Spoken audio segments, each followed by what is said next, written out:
Welcome back to FanCon 2020, the Scooby-Doo Panel. I'm your host, Phil Machi, and my next guest has had an incredible career in animation for a number of decades. And we're going to talk to him about that now and how it relates to Scooby-Doo. So please welcome Tom Ruegger. Hi, folks. Hey, Phil. Thanks for inviting me. Hey, it's an absolute honor to have you here, Tom. So thank you for doing this. It's a pleasure. You know, I've grew up watching the work that you've put out there, so that's of course a wonderful thing. I think for anybody to know that I'm sure a lot of people can say that too, that they've grew up watching what you've put out there. So that's got to be an odd feeling when you go into maybe the store and see a video or something like that, right? Well, sometimes someone will recognize my name. I'll be checking out, or someone will. I'll overhear someone humming like the Pinky and the Brain theme, and they'll say, "Wait, are you the guy that made Animaniacs and Pinky and the Brain?" And I say, "Yeah." And they call their friends over and they start singing the song and they sing the Animaniacs song.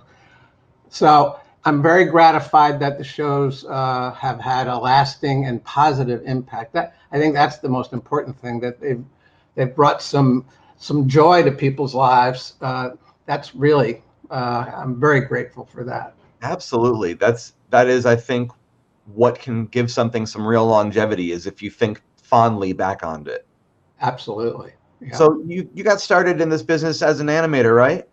Yes, I drove out from New Jersey and arrived in Los Angeles. It was '78, and there wasn't a whole lot going on.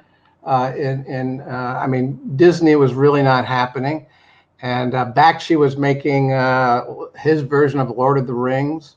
Right. Chuck Jones was making some TV specials. I called up Bill Hanna. He invited me over. He gave me a 1-month trial period as an assistant animator, and I somehow survived that. And I assistant animated for 2 years at Hanna-Barbera. So what stands out to me is when you look at the trajectory for different people's careers, and it's pretty incredible to see that you have this start in animation, but that pretty quickly after that, you kind of veer off into writing and producing. Well, in 1980, Bill Hanna shipped a ton of animation work overseas, and I was among the people that was laid off. And I immediately, and it was Christmas time, but it was fine. I mean, I had been working 2 solid years, and I was kind of fried.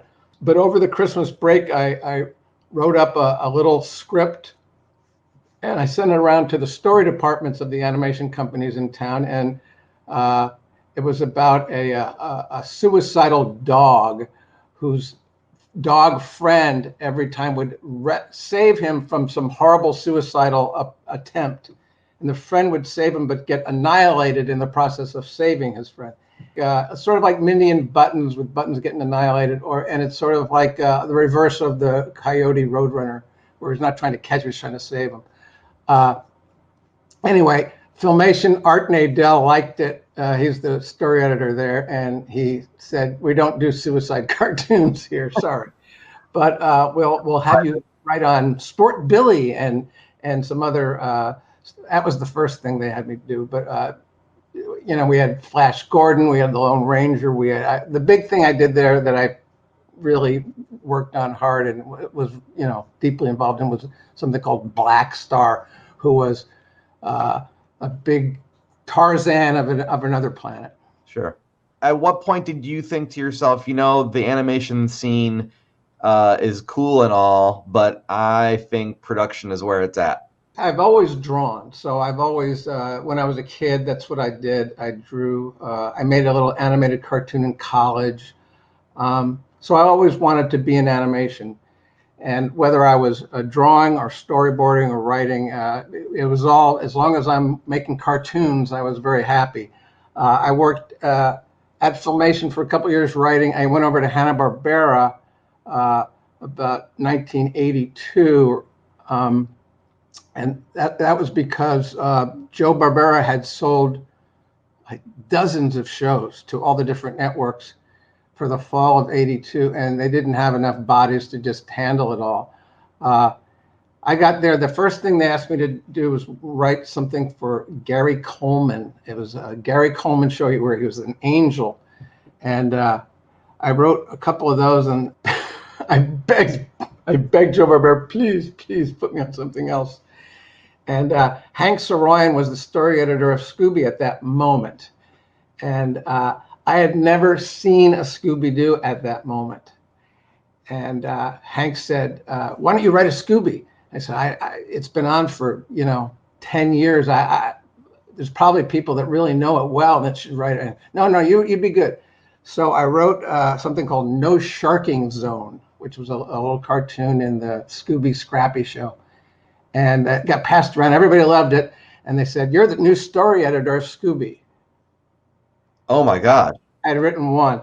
And to write the one, the weekend, I was going to start on Monday writing it. That weekend, I took home literally like a carload of 3/4-inch cassettes of Scooby from 1969 to 1976 or something like that.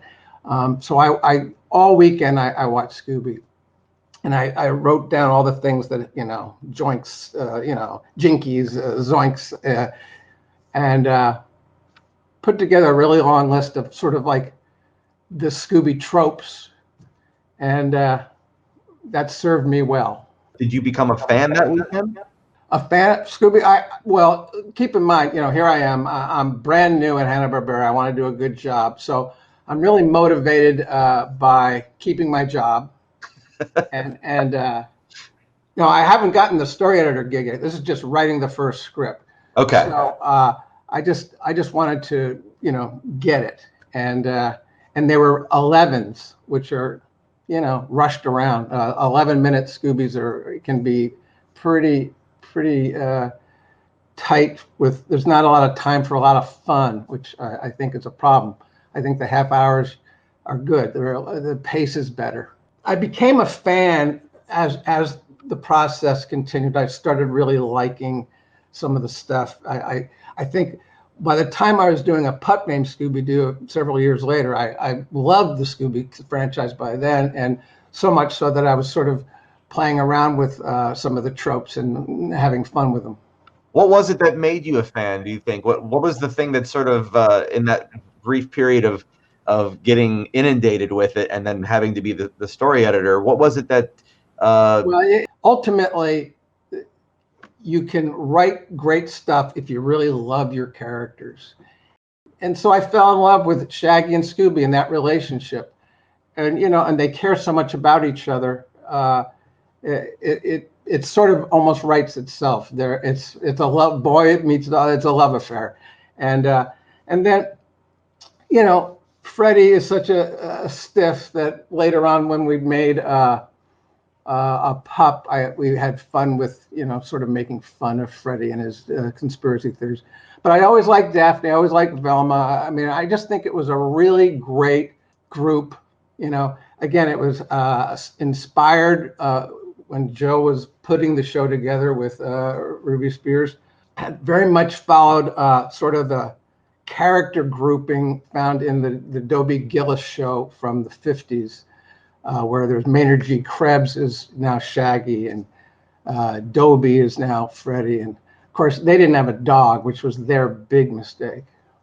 Okay. And back in that period, they were putting out other very similar casts with like Ghost Chasers things, or Funky Phantom and so what do you think it was about the cast that you just described that you fell in love with? Why do you think the rest of the world sort of was like, yeah, that's the group we like, we don't like these other groupings? Well, that's I don't know if the voice actors were the same, but the Don Messick, Casey Kasem combo voice acting, I mean, they're like Laurel and Hardy. I mean, they are a great duo. Those voices working with each other.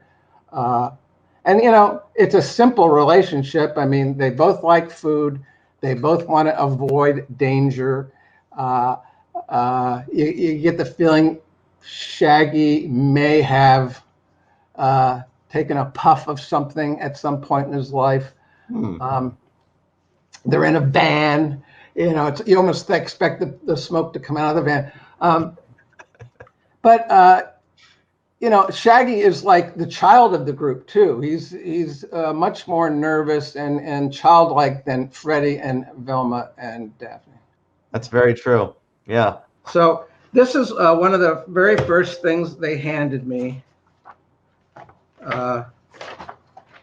It's the I don't know if you can see it. It's from 1969, 1970. It's the synopses of the very first episodes of Scooby-Doo. Oh my gosh, you just have them right there. I have them right here, and they're they're solid paragraphs. They're pretty good. Oh gosh, I got so much stuff here. I got early model sheets. So that's kind of something I wanted to know about was the model sheets. Are you responsible for the character designs that came, maybe like some of the monsters or anything like that? So my job on Scooby for the first few years was purely as a writer and story editor, and I had the privilege of gathering together a whole bunch of great writers, some of them new to Scooby, and maybe we'll talk about some of these really funny writers. So I was deeper and deeper involved. I was making something called Yogi's Treasure Hunt at the same time with John Luden. There was a period where we didn't do Scooby. I was doing Pound Puppies for a year. But Mitch Shower came along and proposed the 13 Ghosts of Scooby-Doo after we did a lot of the Scoobies and Scrappies and the Scooby-Doo mysteries. And so now Mitch is a brilliant artist. So for me to say I designed anything in that show would be incorrect, because Mitch was the producer and just one of the greatest artists in our business. And so he did a redesign on some of the clothing and a little bit of Shaggy. And he did many of the monsters. And we had a great crew of great artists doing all sorts of wonderful models and things. Where I got involved on the drawing end of it was on a pup named Scooby-Doo, because now we're kind of reinventing it in that everybody looks kind of different and young. And I always loved Peanuts when I was a kid, so occasionally you'll see some Peanuts influence in a pup named Scooby-Doo when they shriek and they to the sky and they open their mouths. When Daphne screams, you can see almost a Lucy Peanuts mouth. And also in some of the romps, we called them the dance romps. And we also at Hanna-Barbera. Glenn Kennedy was our overseas supervisor on the animation for A Pup Named Scooby-Doo. We actually spent an afternoon videotaping ourselves dancing like the Peanuts characters to send to Glenn to see if he could try to match them. With A Pup Named Scooby-Doo, we did just these huge Tex Avery wild takes. I spent a week just doing wild takes. I took Freddy. I said, what can I do with him? Basically, his clothes would fly off and his hair would go. But yeah, I did some wild takes for each character, but the ones that really kind of came through were Scooby and Shaggy. I love 13 Ghosts of Scooby-Doo. I love the concept of bringing Vincent Price into it and having this sort of this through line of continuity from one episode to the next where there's an overarching goal. I thought that was really brilliant too. That was Mitch Shower, brilliant. And, not that we're keeping close records on this, but that was the first Scooby that had actual, real, supernatural stuff going on. Right. All the previous incarnations had, it seemed like there was spiritual, supernatural stuff going on, but it was always the guy in the mask. 13 Ghosts, Mitch's show, really had, actual ghosts, and some of them were creepy, some of them are just funny. I mean, so you mentioned the format, I should say. Yes. And I like that you brought that up, because I feel like that's something maybe general audiences don't put a whole lot of thought to, which is that their cartoons do have these typical two different structures of 11 minutes versus the 22-minute kind of thing. What then would you say pushed you towards making things like Animaniacs later on, which had a lot shorter format per Well, you see, the Scooby Show, if you're going to do a mystery, it requires some setup. I mean, a lot of the Animaniacs shorts almost require no setup. It's just like, they run into, a jerk on an airplane and we're going to ruin his day. Right. Pinky and the Brain, those can get longer because they have more of a plot. But the Scooby shows, they have to get somewhere. They have to get frightened by something. There's something they realize there's some kind of mystery at hand, and they start investigating. And ultimately, someone is trying to, keep people away because the property has a lot of valuable oil beneath the ground, and it's the groundskeeper dressed as a monster. So that's the formula. I mean, that formula worked.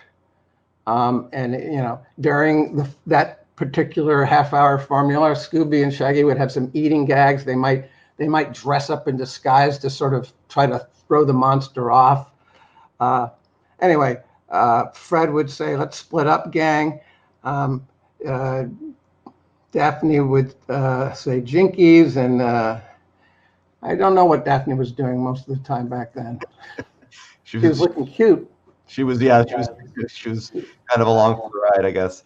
But then I had then on the Scooby and Scrappy show and the Scooby-Doo Mysteries, the group was now Daphne, Shaggy, Scooby, and Scrappy. Just a tighter group. You didn't have to do anything. You didn't have to worry about Fred or Velma now. So you have a foursome, and you can get 11-minute cartoons out of that. And Daphne was crucial in that because she was handling everything that Fred and Velma would have handled. So Daphne's role, I think it was Noel North. I think that's the voice. She was great. And she carried the load. And, she had to keep Shaggy and Scooby sort of like in the room. No, you can't leave. You have to actually help. And then Scrappy, of course, was her co-star. She and Scrappy were like a team because they actually had motivation to accomplish something. What's it look like? Are there Post-it notes everywhere? Are there meetings happening every 5 minutes? What's that development process look like? So, for instance, 13 Ghosts of Scooby-Doo. That concept began with one drawing by Mitch Schauer, and it was sort of a Frankenstein monster looming over Scooby-Doo. And we were in a meeting with the network. Jenny Trias, Amy Simon, Squire Rushnell was the head of ABC. And we said, well, how about we do a new Scooby where he's up against actual monsters, and we just carry the same group that we've been carrying in the Scooby-Doo Mysteries and the Scooby and Scrappy-Doo show. We carry Daphne, Scooby, Shaggy, and Scrappy. And they liked the idea, and Mitch wanted to do just half hours, and they were going to be big mysteries. And Mitch said, "And can we get Vincent Price to be in it?" And they're like, "What? Why? Why would he be in it?" And he said, "Well, he can be sort of the master. He can be like telling them what they have to do." So anyway, Mitch really wanted to meet Vincent Price and work with Vincent Price. Well, it has kind of a Scooby-Doo movies feel to it a little bit too. Absolutely, that's right. And did Vincent appear in any of those earlier incarnations? To my knowledge, he did not. Right. So here was Mitch's first drawing of Vincent Van Gogh. Oh, gosh, that's amazing. And that's amazing. yeah, there's some beautiful drawings in here. But this one's kind of fun. This is not the first drawing that he did, but wow, look at that. Very nice. Yeah, Mitch is a genius. And by the way, Mitch, he's such a great artist. He literally can put his pencil down and never pick it up. He's just sort of drawing. He never picks it up, and then the drawing's done. It's like most people are like, I'm going to do that, and then I'm going to go over here. No, he's amazing, and he's the best caricaturist I've ever seen. Anyway, so I'll give you a peek at those drawings a little later. I appreciate that. And then when ABC said yes, let's do the 13 Ghosts of Scooby-Doo, then Mitch and I sat down to write the first episode, which was them crash landing in the Himalayas and coming upon this temple, and so it got the whole show going, the whole series going. So at that point, you're stealing people from other crews. That's what you're doing. You're going around the studio. You're finding your pals that you want to work with. You're finding the best artists that you think for this show, and you hear about different shows that are going on. If someone's working on Shirt Tales, they're like, please put me on Scooby, please. So we got great people like Alfred Gimeno, Scott Gerald, just brilliant artists. And whenever it was Scooby, Iwo Takamoto, who drew the very first designs for Scooby, he would always have his hand in whatever redesigns we're doing. Mitch did a beautiful job, and Daphne's hair was different. Shaggy had a different color shirt. Every once in a while, I'll feel like one mistake we may have made now and then. I think we put Scooby on his hind legs a little too much. I think he was on his hind legs a little too much in the previous two Scoobies. I probably would have left him on all fours more. Was that more of a decision to have him feel more relatable somehow? No, I don't think it makes him feel relatable at all. I think it probably works. It probably works better for him being in drag. If Scooby's wearing like a long dress, he probably looks better standing up than on all fours. Now I see what you're saying. So the production team now, I'll tell you what I would do. Literally, I was at Hanna-Barbera from 82 to 89, 7 years, and I did a lot of Scoobies during that period. And I do not recommend this production concept, but I had a script from either one I was writing or one that the team of writers was writing. And I had to story edit it.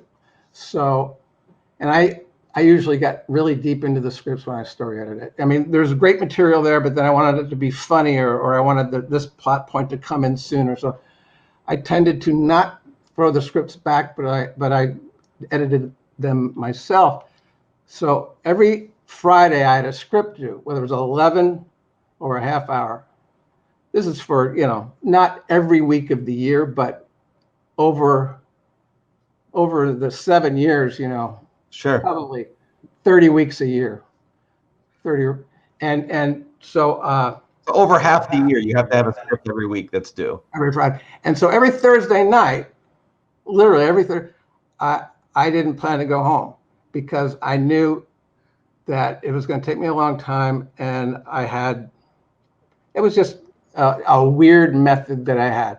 And I got very friendly with the night janitors, very friendly. But so I would have it done, and I gave myself that time to, play around with the script and have fun with it. And so it was always done. I was always on time, which Jane Barbera, who was the head of production, she, I don't know if she liked me before I started doing the producing stuff, but when I handed the script in on time every Friday, she started to like me. Made her job easier for her. That's yeah, she because she had to answer to Bill Hanna, and Sure. He didn't want to hear that a script was late. So these were filmed, animated. They were created here in the States, right? No, we storyboarded We storyboarded and laid out all the way here in the States, and sometimes some of the shows would be completely animated here, but the paint was so much cheaper overseas. We tended to do from about 1984 on. we were sending a decent amount of stuff overseas. So that's the 80s would be when that transition was sort of made, Yes. right? Yes, and with each show had someone from our studio over there, being the shell answer man, answering whatever questions there were. I've always wondered because I feel like there would be a massive disconnect in putting so much production elsewhere. Well, I mean, we had all the designs. I mean, the model sheets were clear. We were sending tons of the packets we were putting together. We had every model, every prop, every background painted. So the amount of reference material was pretty overwhelming. I mean, we had the sheets timed out. We did all that. This was just literally the muscle work of redrawing the characters and moving them around on the pencil, on paper, and then the ink and paint, or Xerox and paint. Those were the really what was the time-consuming, expensive stuff that they were doing overseas. Okay. We would get the footage back, and they were on a tight schedule. So they would send us footage back that, you know, if they had looked at it, they knew it was totally messed up. I mean, it was like, you know, Daphne's hair was changing color every sixth frame. You know, Scrappy's head would be missing. Suddenly he's like, gee, Uncle Scooby, and his head wouldn't be there for 10 frames. So, and Bill Hanna would be at the Movie-O. They still had the Movie-O. We still had the Movie-O's back then. You can cut around that. You can, just let's do that right now. We'll just cut Scrappy. We'll just cut to Shaggy here. Yeah, that'll work. So he did not like to do a lot of retakes. I was a fiend on asking for retakes. He actually brought me into his office one day and said, "You're killing us on the retakes. Calm down. Cut around it." So when you turn in a script, from the time you turn it in to the time that you are done with the episode and it's ready to air, how much time is that? Oh my gosh. So you're done with the script. You've probably taken too long on that, but then it goes to the storyboard guys. And so if it's an 11, you might have one guy doing the whole 11-minute storyboard. And that can take, we had really good guys, so it could take a month. Wow. But that's fast. Yeah, If it's a 22-minute one, you'd have 2 guys or 3 guys handling various sections of it. And that's a problem because everybody's style is different. Everyone, and the storyboard artists, let's face it, they are directing the show. Yeah. It's like you're drawing a comic book, you're directing what you want people to look at. And so the storyboard artist is huge, big, crucial, and they're all good. They're all good on the show, but the style of the guy doing the first half of the show could be very different than the style doing the second half. And what I found now and then is the guy doing the first half. I wasn't a producer at this point. I was just the writer, story editor. The writer of the first half might have sort of the whole show, all the action going left to right. And then in the second half, that guy has a slightly different outlook on things, and he's doing everything right to left. And I find myself we had to flop scenes constantly to keep everything sort of moving in the same direction. Oh, wow. The series is rooted originally pretty heavily music-wise and stylistically in the 60s. And the original series. And then Walt Disney's Haunted Mansion obviously is rooted in the 60s. Am I correct in thinking that one might have had some influence over the other, or any kind of crossover? I don't know what the dates are on the Haunted Mansion. What are the dates? Haunted Mansion was available to the public. I want to say around 68, but I could be wrong. Well, that would put them ahead of Scooby then, right? I think I could double check, but yeah, I think it's right around the same time, and they feel so similar to me in a lot of ways. Well, that opening haunted house on the main title for Scooby. 69. Oh, they're the same year. They're both 69. Yeah. I'll bet Joe said, "Hey, I like that haunted house thing Disney's doing, and let's start the show with that thing." Anyway, I mean, it's all speculative, but I'm like, well, what are the odds that in the late '60s there are these two major spooky but silly media things? right, but keep in mind, in '69, Scooby was a freshman show on Sure. the TV schedule. I think it was CBS, I think, and they didn't know it was going to turn into the juggernaut, the billion-dollar industry that it has become. So let's talk a little bit about the industry of it now, because I think that's super interesting as well. And I'm very interested in animation in an archival standpoint. I wish there was more of that, and I don't know who to talk to about that, but volumes of series put out on a Blu-ray set where you've got interviews with the creators, and how do we get more of that to happen? Because the films that they're making now that are direct to video are only DVD, or maybe digital and DVD. But I mean, I feel like it's almost this throwaway idea, and with all this legacy behind it, I don't think it should be throwaway. Yeah, and I'm concerned that everybody's going. We're all going online. iTunes. You can see the Yogi's Treasure, and I just noticed that. Now, I would like them to be. I'd love these shows to be preserved and look at their best. Yeah. But you think about the tragedy that was from like 1958 to 1962. There were these shows that were my childhood bread and butter. They were what I longed to see every week. Which one? Quick Draw McGraw Show, the Huckleberry Hound Show, and the Yogi Bear Show. And they were gold. I never missed them. And they could be reruns. I loved them. But they had these beautifully animated interstitials. And each show would begin with, like a Huck show would start, "Hey, everybody, I'm Huck." And, "Hey, Pixie and Dixie, what you doing?" And, "Gee, gee, Mr. Huck." And then, "Hey, Yogi." And you'd see the other characters that are going to be in the show. And then they show a cartoon, whether it's a Yogi or a Pixie and Dixie. And then you go back and there's another little Huck interstitial. Then when they syndicated these things, they cut all those out because time, commercials. And those, from what I understand, those things are gone. I've heard of those of fires at different studios where they've just lost original prints of things. Well, I don't know if they had a fire. I mean, we had a woman named Jamie at Hanna-Barbera, and she was one of the most hysterical characters you could ever meet in your life.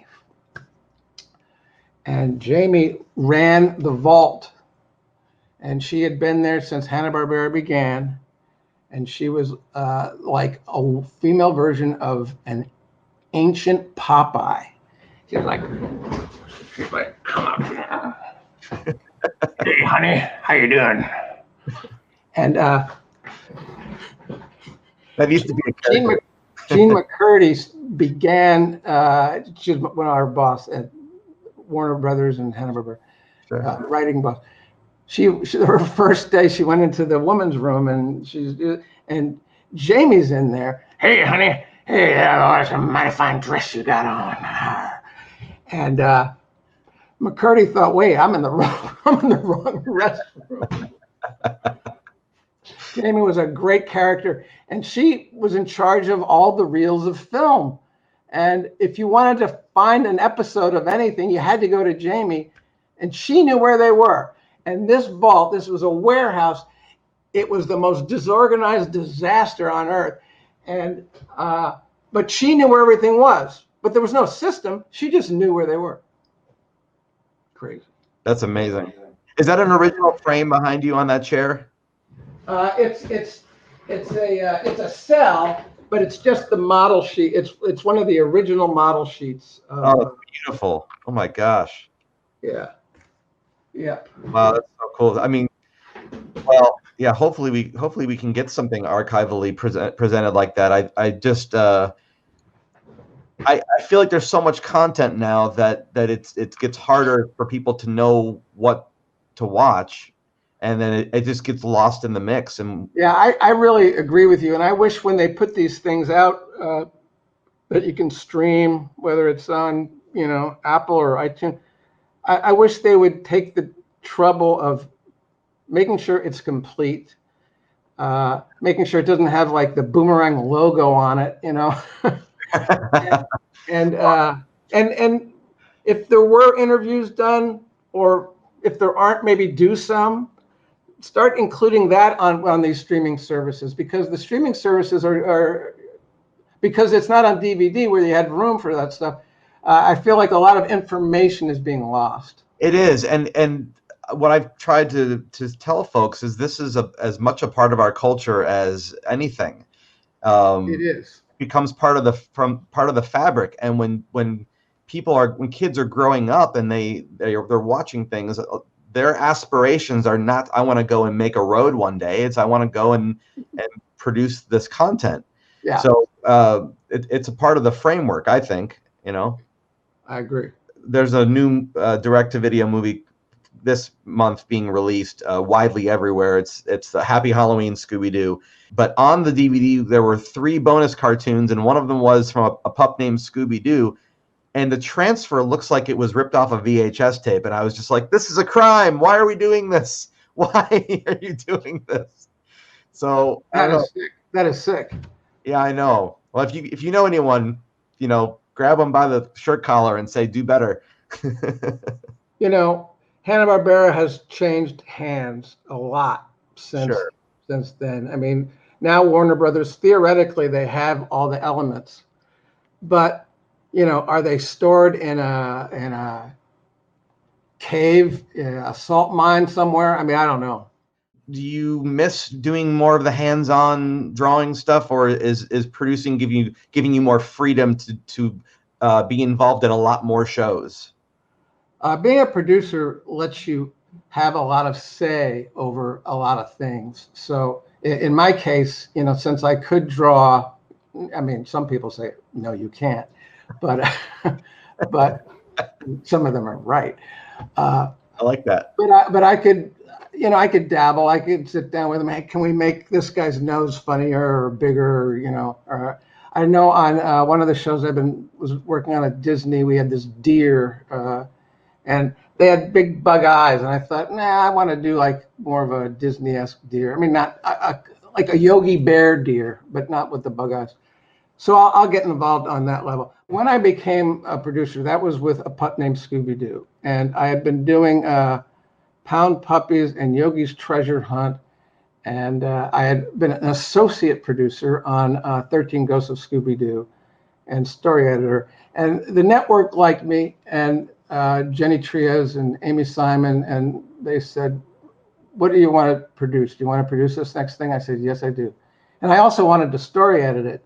And they said, no, you can't do both. And I did do both on Animaniacs and Tiny Toons and that stuff. But I think it was fine that they didn't want me to story edit at that point. So I wrote with Charlie Howe and Jim Ryan. We wrote the pilot for A Pup Named Scooby-Doo. And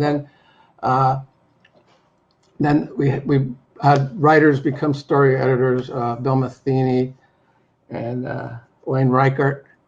And so they became the story editors, and they did a great job. My only complaint the whole time was that I maintained that Velma on A Pup Named Scooby-Doo should only say the word Jinkies, and that was it. I didn't want her to ever say anything but Jinkies, and she'd say it once per show.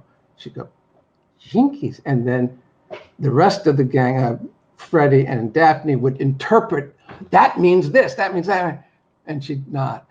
And so Velma got a lot of credit for nothing. She would point out things, but she wouldn't do a lot of talking. She's almost like a human bloodhound. Yeah.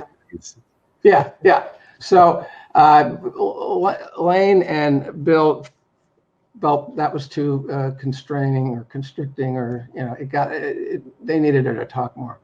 That show was the first Scooby to be nominated for an Emmy, and went to New York, for a daytime Emmy, and we lost to the Winnie the Pooh cartoon from Disney.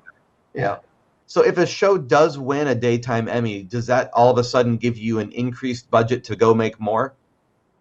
No. No, you can be canceled like that. Okay.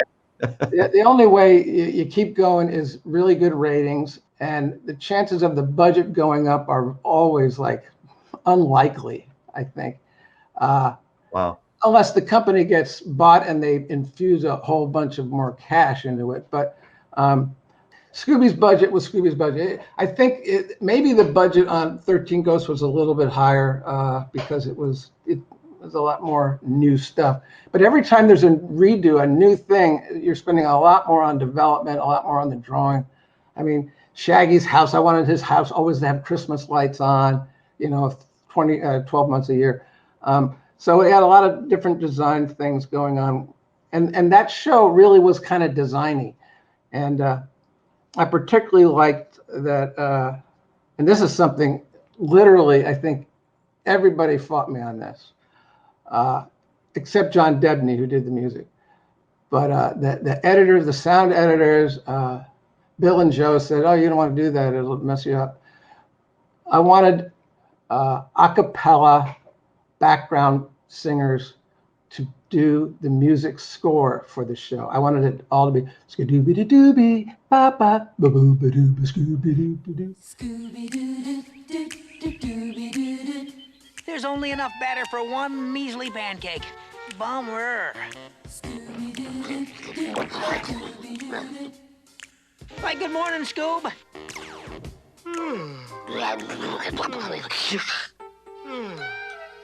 Do you want half my pancake, Scoob? And John Debney totally got on board and loved it, and we did a lot of it. We didn't do it everywhere, but we did a lot of it. The sound editors, Joe Sandusky, he said, "What are you doing? You're killing me." Because he's got the vocal track, he's got the sound effects, and now he's got music that has basically talking in it. And he did not want to cut in Scooby-Doo while Shaggy's saying, "What do you want to do, Scoob?" But we did, and it worked out fine. It did. It did work out. I'm really confused about why any of the shows ever had a laugh track. Does anyone really at home think that it's being filmed in front of a live studio audience? I don't know. But are there any that still exist? In other words, are they out there with the laugh track? 2002, they redid the series in 2002, and the laugh track returned in that one. If I'm not saying that wrong, I'm pretty sure. Wait a minute. They in other words, they reissued videos of.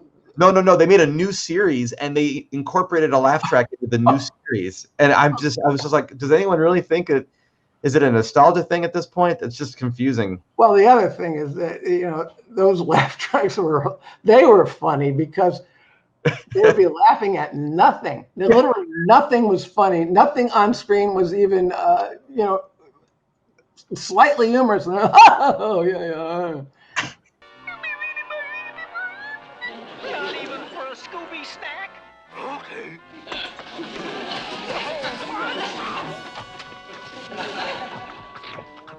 Oh my God.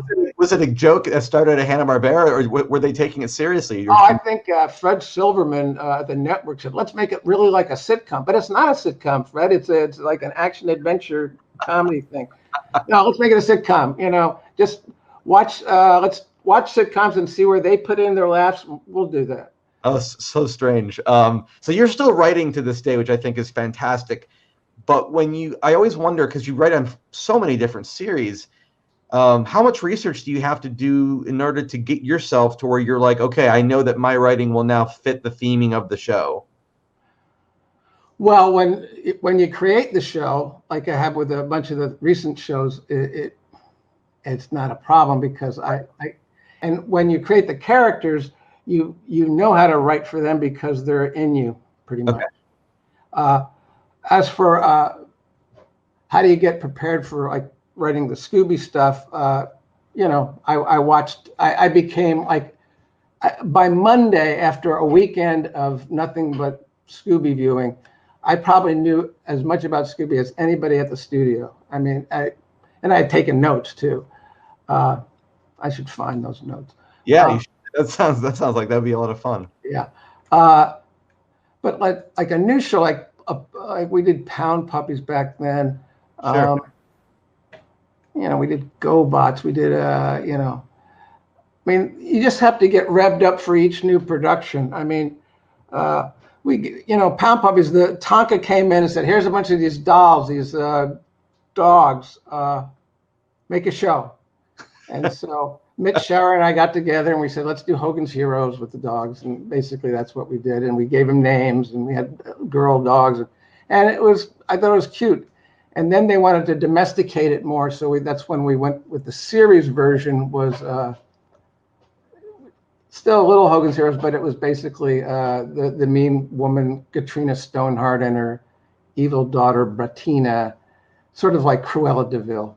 If Disney wanted to bring you on as a producer or a director or something like that for a feature, is that something that you feel like you would enjoy doing? Or is it more like, no, I know how they do stuff, I don't want to get involved with that? Well, if you've got a job offer, I'll entertain it. Sadly, I do not. I don't work for them. Yeah, no, I would listen to I listen to job offers. I'm sort of always intrigued, especially when people want me to be involved. I like that.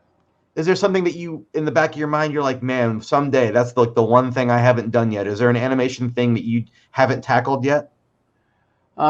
Well, the feature, we did an Animaniacs feature, and that felt like a feature film. It was long. And let's wrap up with Animaniacs just all right. As a little bit here. It's coming back, which is an incredible thing, and you are involved. No, I'm not. You're not involved at all? No, they did not invite any of the original creators back. Okay, that seems a little strange. Oh yeah, it is strange. It's very odd. But they're not. The show itself is. I think it's a little bit of a misnomer because it's the reboot of Animaniacs, but it's Animaniacs in itself was an umbrella title for a bunch of lunatic characters. Sure. So it had Pinky the Brain, Yakko Wacko Dot. It had Slappy and Skippy Squirrel. It had Minerva Mink, the Good Feathers, Minnie and Buttons. Good idea. Bad idea. Rita and Runt. Good idea. Randy Beeman. Chicken Boo. It had a big batch of sort of variety show characters, and they are the Animaniacs. Yakko, Wacko, and Dot, Pinky the Brain. They are the five of them are not the Animaniacs. So anyway, the new show, from what I've been told, it's Yakko, Wacko, and Dot, and Pinky the Brain. Each half hour has a cartoon featuring those two franchises. And I understand they have some new interstitials. Have to be invited, or do you go, hey, remember me? I wouldn't mind being involved over here. Well, all of us that were originally involved, we went like that, and we were surprised. We think Steven forgot who made it. So Steven's still involved with it, though. Steven is still involved, and the smartest thing I think that they did was they got Julie and Steve Bernstein, who worked with Richard Stone on the music, to do the music for the new show. So I think the new show will sound good. I think it'll sound good. That's good. And because Steven was always listed as executive producer and then your producer. Just to clarify, what does an executive producer do versus a producer? When I was at Disney on Disney 7D, I was the executive producer title, but I did what I did at Warner Brothers on Animaniacs and Pink and other things. So in Animaniacs, I developed the show, created a bunch of the characters, worked with all the writers, worked on stories. I went over storyboards with the directors. We fixed things. I was involved in the design of the characters, and I was kind of all over it. And I'd go to the editing room and edit the episodes with the film editor. I went to all the sound mixes. I talked to all the Richard Stone and the music guys on what we wanted, and I was the only person there, because everybody's doing their job, that followed through with each episode all the way from beginning to end. And I also, I would kind of give the okay on what stories we're doing. So that job, which is an all-encompassing job and it keeps you very busy. I loved it though because I loved Animaniacs. I thought it was a really worthwhile effort, but everybody else couldn't do what I was doing because they were busy writing or storyboarding or doing the music. They couldn't be involved in every aspect. So that's I guess where, and I'm not trying to be that's where I guess I get the credit, because I was the only one following it through. And when it was done, and people said, "What's it going to be? Is it going to be good?" I said, "It's going to be really good. It's really good." And not only that, at the very end of the production, I had all the different cartoons that were finished on the wall. We didn't make those things in half-hour chunks. We made them in little cartoon shorts. And the final thing I did was I put the half hours together. Like on the first half hour, I wanted Desanitized and the Monkey Song and Nighty Night Tune. And so I built these little half hours that I thought would really get the audience hooked. So I think the first 20 half hours, are, I think, the best, because we front loaded it with really great stuff. So I was called a senior producer on that, which doesn't mean anything. It's just an executive producer, Steven. He was making Schindler's List, so he was not terribly involved in that show. He was more involved in Tiny Toons. Okay, and for in Tiny Toons, when he gets involved, was it more like he comes into story meetings, or is it more broad than that? Like, do you? Well, he was not physically. We were in Sherman Oaks. He was in Toluca Lake, Burbank, Universal lot at Amblin. We would have a meeting with him maybe once a month and go over stories, go get some notes from him on storyboards. He would look at the footage when we got it back, and he got very upset one time when the line quality was very thick, or there weren't the right He liked the shadows that ACOM put on the cartoons. So he would definitely get involved. He was in Tiny Toons. He was very much involved. Yeah, he definitely. That was the first show he was putting his name on, and he didn't know that Warner Brothers was going to, do it well. And I assured him we're doing it. We're going to do it well. But he got a little worried toward the air date. And then when everyone loved it, he was just like, "Phew." But I remember he was given notes on Tiny Toons. So he would get a script, and he had some script readers there with him who gave awful notes. And so I would ignore the script reader's notes, but I would wait for Steven's notes. And they were always very good, very on the money. So I went one weekend, my wife and my 3 sons, we went down to Laguna Beach, and we stayed at like the vacation village for just 2 nights. So we're there, and I don't even know if anyone knew where we were. So Friday night we go down there, and then Saturday night we're going to come back Sunday. So Sunday morning, 7 a.m., the phone in the room rings. We didn't have cell phones back then. And it's Steven Spielberg on the phone. And it's 7 a.m. Sunday morning. And he said, "Hey, Tom, how are you? Listen, I got some notes on that storyboard." So, "Oh, the one you sent me Friday?" Yeah. And I don't have the storyboard. And Steven's in New York. He's on Long Island at his place there. So it's not 7, it's 10 a.m. there. So 10 a.m. Sunday morning.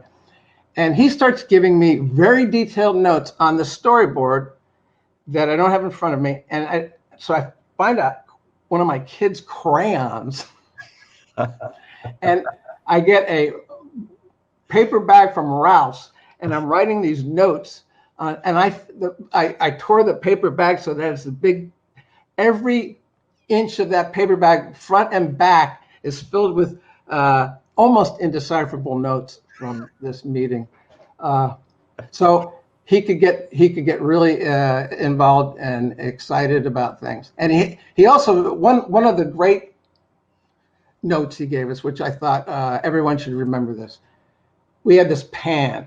So it's a long pan. It's like, as they were doing a Tex Avery cartoon, you'd start on, the countryside and, and then maybe in the middle it would say, long pan, isn't it? Or something, and then you'd get to, anyway. He said, you realize how long that's taking? How long is that shot going to be? And I said, I don't know. It's going to be 7-8 seconds. He said, yeah. And what do you get out of it?